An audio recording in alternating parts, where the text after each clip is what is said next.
Monday to you. Pastor Jeff here, just working over at the church this afternoon on this Monday, and was just really hit by the reality that I miss you guys so much. I miss your beautiful faces. I miss coming to church with you and even sitting in board meetings, believe it or not. Just the reality of being in church together, to be able to greet each other and really be in community. I know that I'm not the only one missing that. I know that many of you are missing that as well. And just to let you know, we're going to open church as soon as we possibly can. We live in a crazy time. There's so many crazy things going on around us, and we're just trying to be responsible. But we want to be back in church, and we're going to do that as quick as we're able. I'm going to be meeting with the board, the church board here at Wichita South this Wednesday over Zoom. We'll be talking about the realities, the different stipulations that the government has for us, and the things that we can do to start as quick as we can, but yet stay safe and be responsible at the same time. As Christians, we believe that love is the highest calling that we have, don't we?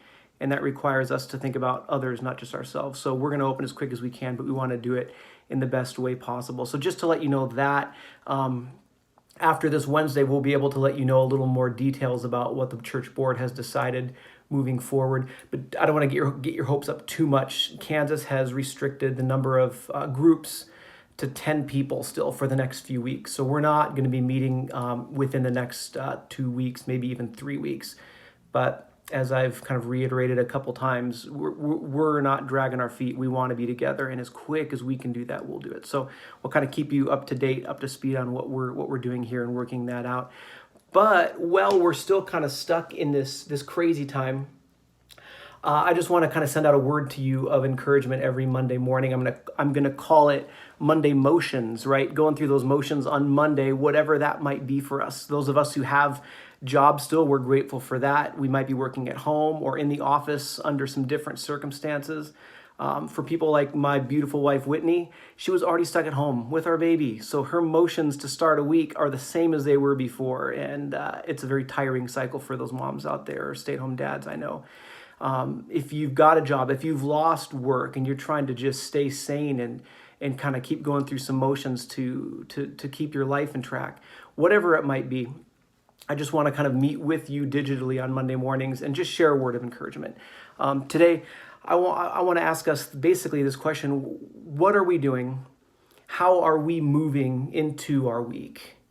Because all of us have actions that we have to take, things that we might say are just going through the motions. But going through the motions, that's what life is. And the problem isn't having traditions, having just a routine that we're maybe stuck in a bit. The problem is when we do it mindlessly, when we don't take time to think about what's important to us or what we actually have control over, ways that we're maybe reacting to life rather than being proactive based on what we really believe and the values that we claim to have, that we long to live out in our lives. And so just to maybe slow down as this week starts out and take a moment to take stock and ask ourselves some questions. What are we doing? Why are we doing it? One of my favorite Bible stories, favorite Bible characters is a guy named Joseph. You know who he is. You've probably read the stories of Joseph's life a million times in the book of Genesis. But the thing that strikes me about the story of Joseph throughout the entirety of that whole narrative in Exodus, or in Genesis rather, is that Joseph's religion is a religion that carries him both through his time in the prison and his time in the palace. It's a religion that gives him the answers for his life when he has what seems like no agency as a slave. And then as a slave that's demoted to a slave in prison, what kind of agency, what kind of power, what kind of freedom do you have? Really not much.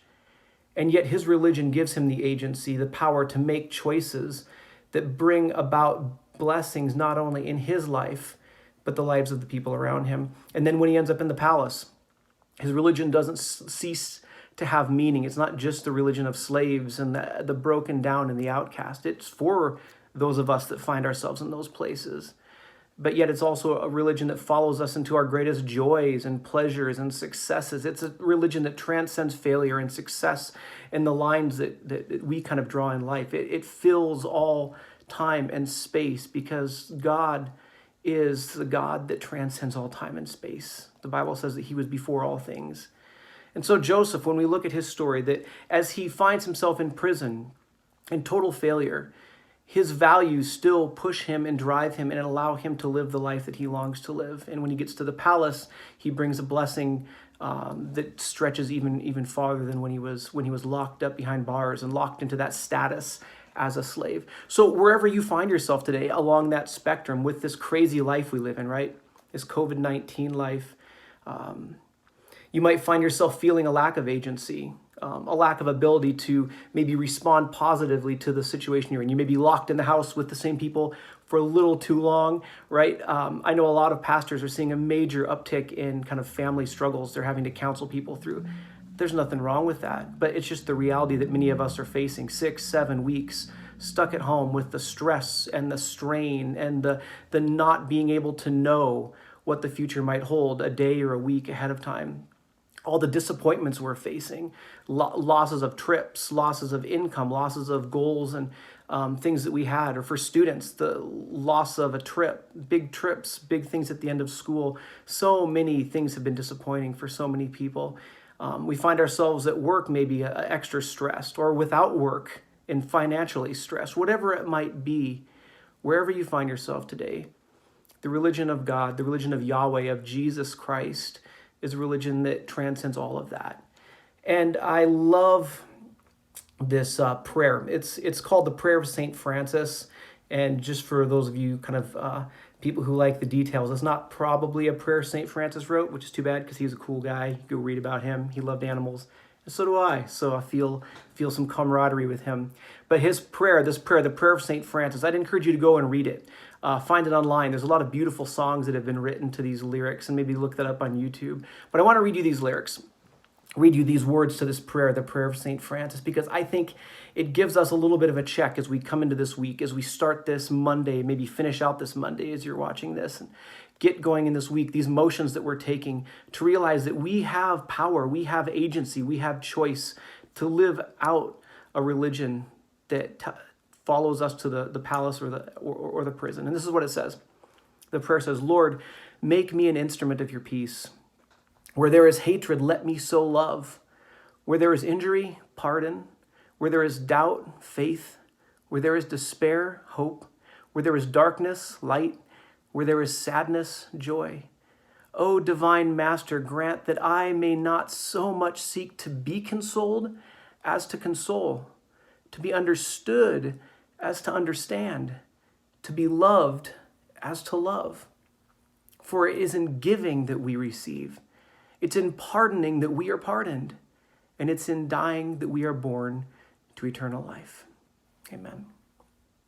And so as you jump into these motions that you're going through, this cycle of life that might seem a little bit like that old Greek legend of Sisyphus rolling his rock up the hill and it rolls back down over and over and over for eternity, to realize that you are not stuck. We are not stuck because our God transcends all situations.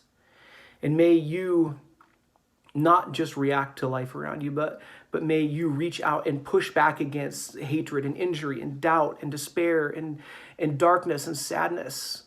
When you're not understood, when you're not consoled, when you're not given love, may you realize that you can be like Joseph and you can push back against those darknesses with that darkness in this world with beauty. You don't have to respond with anger and irritation when you're at the store or when you're driving, that you can look to understand maybe the stress of the people you're at home with, rather than be frustrated they don't maybe understand everything you're going through. Whatever, whether you're the husband or wife or the kids or the parent, whatever it might be, the roommate. May these words bring you a challenge, that you would look at your life tonight, today, whenever you're reading this, and pray this prayer. Maybe kind of write this down and read this as you go through your day, that God would make you an instrument of his peace, that you wouldn't just react to this life, but you would push back and you would create beauty, because that's what Joseph did, and ultimately that's what Jesus did, didn't he? And we want to live like Jesus. So it's not easy. You're in my prayers. I can't wait till we meet together again. Until then, we'll keep meeting for Zoom Sabbath schools and online for online church. We'll be doing all this stuff, everything we can. But be blessed. Be a blessing to the people you interact with this week, and be an instrument of God's peace.